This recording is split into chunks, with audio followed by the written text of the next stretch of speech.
ডাক্তারবাবু পেশেন্ট খুব সিরিয়াস আছে। আচ্ছা ঠিক আছে, আমি দেখছি। এই অক্সিজেনটা লাগা রে, তাড়াতাড়ি অক্সিজেনটা লাগা, অক্সিজেনটা দে, অক্সিজেন দে রে, অক্সিজেনটা দে তাড়াতাড়ি, দেখছি আমি।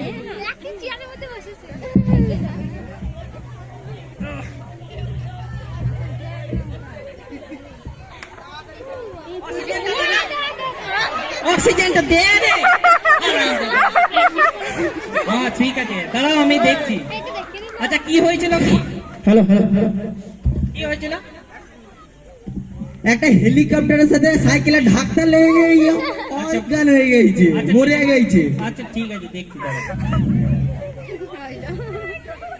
বুঝলে ওই, কি করছো? দাঁড়া, অক্সিজেনটা দিচ্ছি। আর অক্সিজেন দিতে হবে না, ও এক্সপায়ার করে গেছে। হ্যাঁ, 1 ঘন্টা আগে যদি আনতে তাহলে আমি বাঁচাতে পারতাম, এখন আর বাঁচাতে পারবো না। ডাক্তারবাবু 10 মিনিট আগে তো অ্যাক্সিডেন্ট হয়েছে, আর 1 ঘন্টা আপনি বলছেন। তুমি বেশি বুঝো, আমি ডাক্তার না তুমি ডাক্তার। হ্যাঁ, তুমি তো ওর সাথে থাকো, করতে পারবে? তুমি কি কিছু করতে পারবে ওর সাথে? হ্যাঁ, আমি একটি জানি।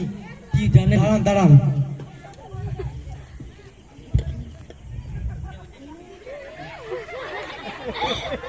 আমি এর থেকে বেশি আর গণনা করতে পারবো না।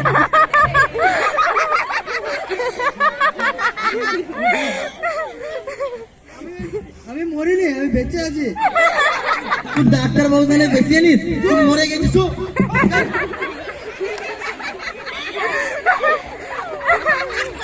আচ্ছা ঠিক আছে, আপনারা বডিকে এবারে ঘর নিয়ে চলে যান। বডিকে আমাদের দরকার নেই। কেন? এই বডি করোনা হয়েছে না কি হয়েছে জানি না, আপনি আপনার কাছে রাখুন। এই নিয়ে যান। আমরা নেব না, আপনি রাখুন, আমরা চল।